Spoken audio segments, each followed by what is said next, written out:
Imagination. According to Genesis 6:5, "And God saw that the wickedness of man was very great in the earth, and that every imagination of the thoughts of his heart was only evil continually." The same judgment is restated in Genesis 8:21. It is echoed in Deuteronomy 29:19 and 31:21 and Jeremiah 23:17. David warned Solomon that "the Lord searcheth all hearts, and understandeth all the imaginations of the thoughts." 1 Chronicles 28:9. Not only in the flood, but through Christ, God brings his judgment to bear on man's imagination. In the Magnificat, Mary joyfully declared, "He hath scattered the proud in the imagination of their hearts." Luke 1:51. St. Paul said of the reprobates that they became vain in their imaginations, and their foolish heart was darkened. Romans 1:21. The Christian's warfare requires casting down imaginations and every high thing that exalteth itself against the knowledge of God, and bringing into captivity every thought to the obedience of Christ. 2 Corinthians 10:5. According to James Hastings, in Scripture, imagination has always the sense of evil purpose, contrivance. It means firmness in a bad cause. The New Testament usage involves three Greek words. Logismos, Romans 2:15, 2 Corinthians 10:5, has reference to thoughts and suggests the contemplation of actions as a result of the verdict of conscience. Dialogismos, Romans 1:21, means reasonings, thoughts, and has the idea of evil purposes.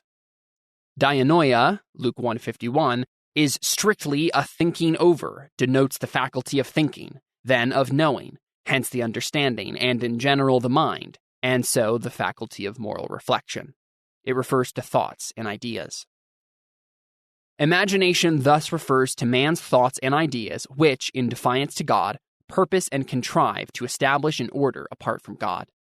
Man dreams and plans a world in which God is left out and man is everything, a world in which man is his own God.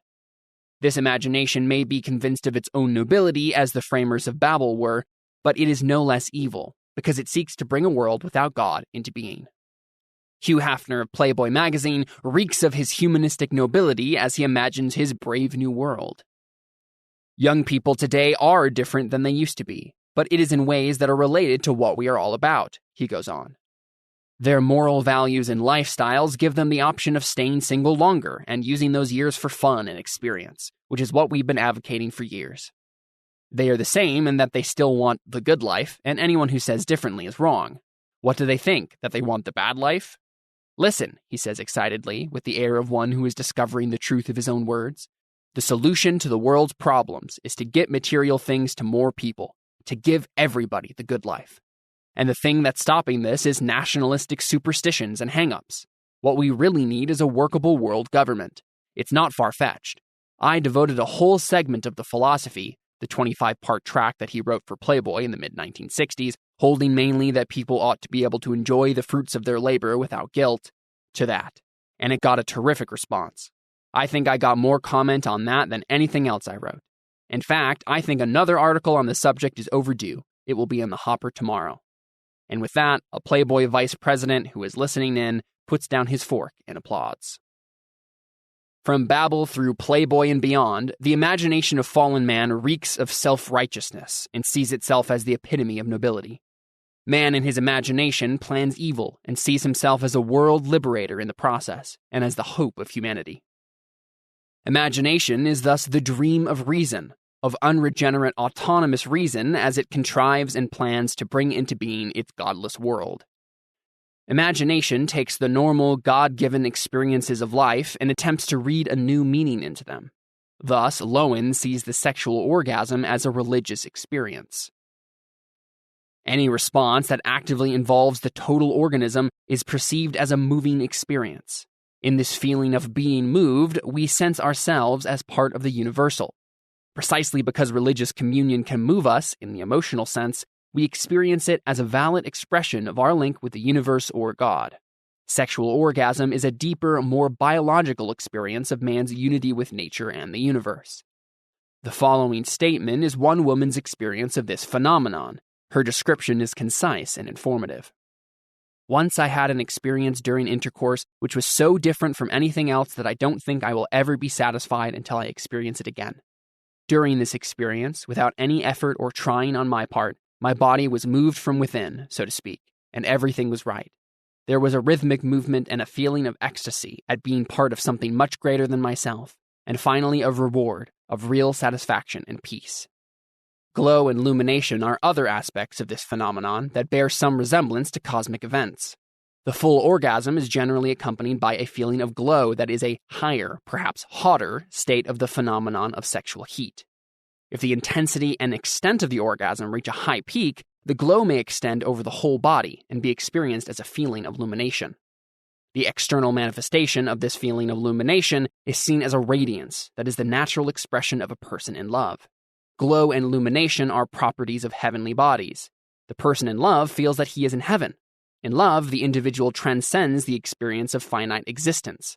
In orgasm, he transcends the feeling of his physical existence. The orgastic experience has other meanings. It is experienced as a rebirth and as a renewal. I have said that in orgasm, one reverts to the kinds of movement that lay at the origin of one's being. It is a sensation that is experienced as overwhelming, as if one is being moved by life's deepest force. This is the language of mysticism. And it is this mystical expectation of sex, the dream and hope for a kind of cosmic coition, which leads to so much sexual frustration. To expect too much from sex means that a person is condemned to receive too little, because he has demanded from the sexual act an experience which it cannot give. Imagination thus leads to over-expectation in one realm after another, because it denies God. Having denied God, it expects the world to deliver what only God can deliver. Politics is overvalued and is made into a vehicle of salvation, with the result that political order is destroyed because too much is expected from it. The economic order, too, is required to deliver paradise, and it, too, is turned into chaos by means of over-expectations. R. Payne Smith, in commenting on Genesis 6:5, observed, "Imagination, more exactly form, shape. Thus every idea or embodied thought which presented itself in the mind through the working of the heart, that is the whole inner nature of man, was only evil continually. In Hebrew, all the day, from morning to night, without reproof of conscience or fear of the divine justice." A more forcible picture of complete depravity could scarcely be drawn, and this corruption of man's inner nature is ascribed to the overthrow of moral and social restraints. Man's imagination was only evil continually. His whole inner nature was given to replanning all reality in terms of his own centrality. Man, having made himself his own God, now began to dream and plan to remake all things after his own image. The men before the flood and the builders of Babel are described as men of this evil imagination. Genesis 11:6. It is the duty of the Christian to cast down imaginations, thoughts, i.e., the opinions or convictions of those who set themselves and the deductions of their own reason against the truth of God. Moreover, it is the indispensable condition of salvation that our understanding should be brought into captivity, led submissive as though bound into the obedience of Christ. This same point was made earlier by Calvin, who commented on 2 Corinthians 10:5, "I am of the opinion that, having previously spoken more particularly of the conflict of spiritual armor, along with the hindrances that rise up in opposition to the gospel of Christ, he now, on the other hand, speaks of the ordinary preparation, by which men must be brought into subjection to him. For so long as we rest in our own judgment, and are wise in our own estimation, we are far from having made any approach to the doctrine of Christ. Hence we must set out with this, that he who is wise must become a fool." 1 Corinthians 3:18. That is, we must give up our own understanding and renounce the wisdom of the flesh, and thus we must present our minds to Christ empty, that he may fill them. Now the form of expression must be observed when he says that he brings every thought into captivity, for it is as though he had said that the liberty of the human mind must be restrained and bridled, that it may not be wise apart from the doctrine of Christ, and farther, that its audacity cannot be restrained by any other means than by its being carried away, as it were, captive. Now it is by the guidance of the Spirit that it is brought to allow itself to be placed under control and remain in a voluntary captivity. The contrast thus between fallen and redeemed man is a very marked one. The psychology of fallen man reveals a will to disobey. His hatred of anything that suggests the law of God is so intense that he consistently violates laws in disregard for his own self-interest. The will to disobey is religiously motivated. It is, in principle, a denial of God's law and an affirmation of man's autonomy. Because of this hatred of law in fallen man, the possibility of both establishing and maintaining a social order on the foundation of man's autonomy from God must be denied. Since for fallen man, freedom means freedom from law, the possibility of a social order on this principle is out of the question. For fallen man, only fear, and that within limits, can keep him within the boundaries of the law. The imagination of fallen man is dedicated to working and planning for a lawless world. The redeemed man, however, manifests progressively a will to obey God and a delight in his law. It was as the representative man, the last Adam, and the fountainhead of the new humanity that Jesus declared, "Then said I, Lo, I come. In the volume of the book it is written of me, to do thy will, O God." Hebrews 10:7. The redeemed mind finds his freedom under law, not in opposition to law. Similarly, his imagination is not apostate and anti-law. Rather, it is progressively directed towards the fulfillment of covenantal responsibilities under God. It is, under God, a creative imagination, not a rebellious and destructive one. What apostate imagination means was clearly apparent in William Blake, for whom imagination was man's creative word, whereby man remade reality as his own God. According to Blake, does a firm persuasion that a thing is so make it so? All poets believe that it does, and in ages of imagination this firm persuasion removed mountains, but many are not capable of a firm persuasion of anything. Because of false religious opinions, Blake held, all nations believe the Jews' code and worship the Jews' God, and what greater subjection can be?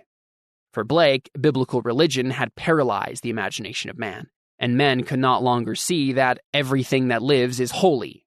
If all things are holy, then man's imagination is clearly holy, and the plans of autonomous apostate man are thus holy plans. This apostate imagination sees itself not as a sinner, but as a victim. Thus, Blake has Lova declare, I suffer affliction because I love.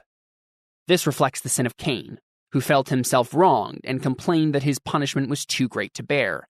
Genesis 4:13.